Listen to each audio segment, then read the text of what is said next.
ഞങ്ങൾ പോട്ടെ.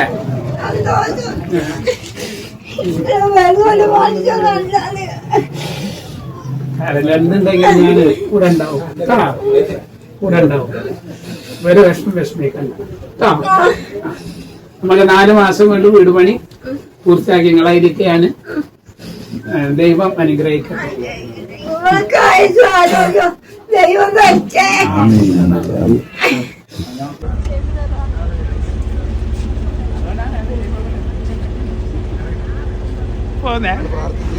ആ സഹോദരിമാരുടെ കരച്ചിൽ കണ്ടപ്പോൾ കുട്ടിക്കാക്കും കരച്ചിൽ വന്നു, എനിക്കും കരച്ചിൽ വന്നു. ഇത് മലപ്പുറം ജില്ലയിലെ പരവക്കൽ. ഇവരുടെ ക്യാൻസർ രോഗിയായ ആ സഹോദരി, പിന്നെ രോഗിയായ അമ്മ, മറ്റു മക്കളൊക്കെ ഉണ്ട് കേട്ടോ. അവരെ കുട്ടിക്ക്, അജിഫാൻ്റെ കുട്ടിക്ക് ഒരു വീട് കൊടുക്കുകയാണ്. അതിൻ്റെ കുറ്റിയടിക്കൽ ചടങ്ങാണ് നടക്കുന്നത്. ഇവിടെ മനസ്സിലാക്കേണ്ടത് ഇതാണ് ശരിക്കും കേരള സ്റ്റോറി എന്ന് പറയുന്നത്. അതിൽ സഹോദരി പറയുന്നുണ്ട് ഉസ്താദിനെ കുറിച്ച്. ഒരു സഹോദരനെ പോലെ നാട്ടുകാർ ഇവിടെ ജാതി മത ഭേദമന്യേ വ്യത്യാസമൊന്നും കൂടാതെ ഒരു ഐക്യട്ടാ. അതിനിടയിലാണ് ഇവരുടെ വീട് പൂർണ്ണമായിട്ടും ഏറ്റെടുക്കുന്നത്. എത്ര മനോഹരമായ കാഴ്ചയാണല്ലേ. അവരുടെ മതപരമായ ആചാര അനുഷ്ഠാനങ്ങൾ അനുസരിച്ചാണ് പിന്നെ അതിൻ്റെ പ്രവർത്തനങ്ങളൊക്കെ തുടങ്ങിയിട്ടുള്ളത്. വലിയ സ്നേഹം തന്നെയല്ലേ. ഇത് മുത്തൊക്കെ നമ്മളെ സുഹൃത്താണ്. ഇവിടുത്തെ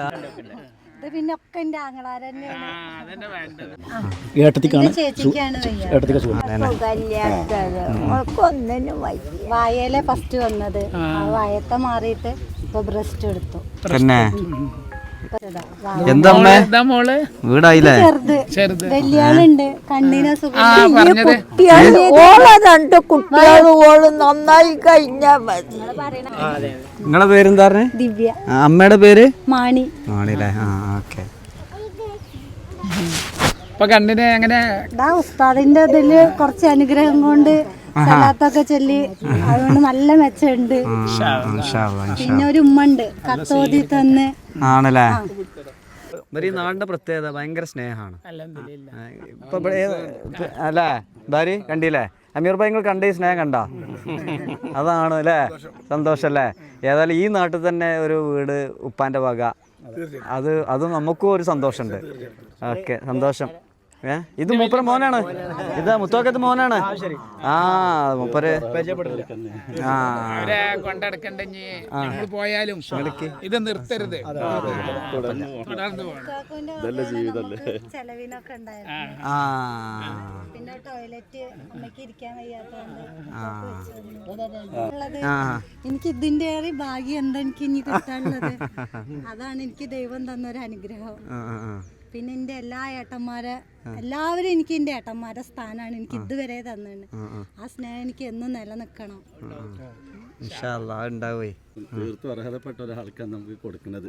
വളരെ സന്തോഷമുണ്ട് അല്ലേ. ഇവിടെ ഈ വീട്ടിലും എല്ലാവരായിട്ടും നല്ല ബന്ധമാണ് ഇവര്. നമ്മളെ മഹലിന്റെ പേരെന്താ മുത്തോക്ക? പനച്ചിക്കാട് മഹൽ. മെമ്പർ എന്തായി മെമ്പർ? എന്തൊക്കെ നിങ്ങളെ പേരെന്തായിരുന്നു?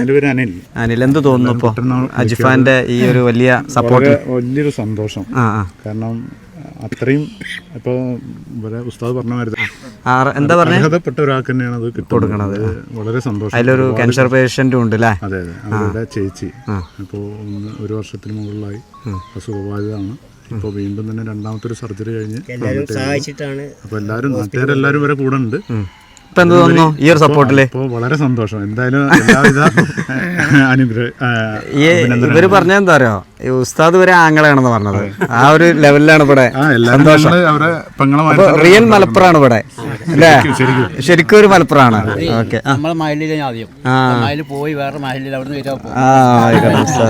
എന്താ അമീർ ഭായി, എന്താണ് നിങ്ങൾ പറയും? നിങ്ങൾ വരും ഇങ്ങോട്ട്. എന്താണ് സന്തോഷായില്ലേ? ഈ ഒരു സീൻ എങ്ങനെയുണ്ട്? ഭയങ്കര സന്തോഷമായി. ഇതൊരു മാതൃകയാണ് എല്ലാവർക്കും. നമ്മളെ അയൽവാസികളും നമ്മളൊരു നാട്ടുകാരും അവർക്കാണ് നമ്മൾ കൂടുതൽ പ്രാധാന്യം നമ്മൾ കൊടുക്കേണ്ടത്. അവരെ സന്തോഷം കാണാൻ നമുക്ക് മനസ്സിൽ ഭയങ്കര സന്തോഷമാണ്. പിന്നെ ഉപ്പാനവരെ കർമ്മങ്ങളെ കാണാൻ നമ്മൾ പഠിക്കണം. ഇപ്പോഴും പഠിക്കണം. മാഷാ അല്ലാഹ്. ഇന്നെന്താ പറയുക മുത്തോക്ക, ഇന്ന് മൂപ്പര് പ്രഖ്യാപിച്ചത് സ്വന്തം പഞ്ചായത്തായ ഒതുക്കുങ്ങൽ പഞ്ചായത്തിൽ എല്ലാവർക്കും വീട്, 100 വീട് ഉടൻ. അതിൻ്റെ തുടക്കം കുറിച്ചൊന്ന് അവനാൻ്റെ പഞ്ചായത്തിൽ ആദ്യം പഞ്ചായത്ത് ഫുള്ളാക്കുക. ബാക്കി എല്ലായിടത്തും ചെയ്യുന്നുണ്ടെങ്കിലും അതൊന്നുകൂടെ ശ്രദ്ധ കേന്ദ്രീകരിക്കുകയാണ്. എന്താ പറയാ, അപ്പൊ അതിന് പറ്റിയ ടീമൊക്കെ ഉണ്ട്. ഇത് ഭാര്യ ഇവരെ ഇതിനൊക്കെ സപ്പോർട്ട് നൽകുന്ന ആൾക്കാരാണ്, ടീം വർക്കാണ്. ഒരുപാട് കേട്ടിട്ടുണ്ട് നിങ്ങളുടെ ചാനലിൽ. നമ്മളെ മുന്നിൽ കർമ്മം നോക്ക സൽമാനെ, എവിടെ സൽമാനാണ്?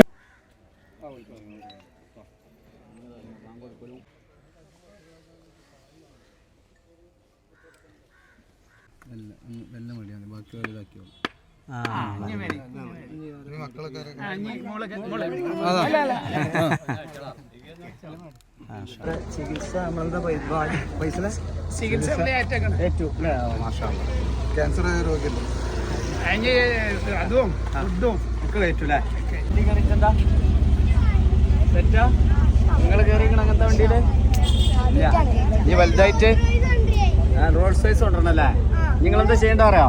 ഈ വലുതായിട്ട് വലിയ ബിസിനസ് ഒക്കെ ചെയ്തിട്ട് ഇത്ര വലിയ വണ്ടി എടുക്കണം.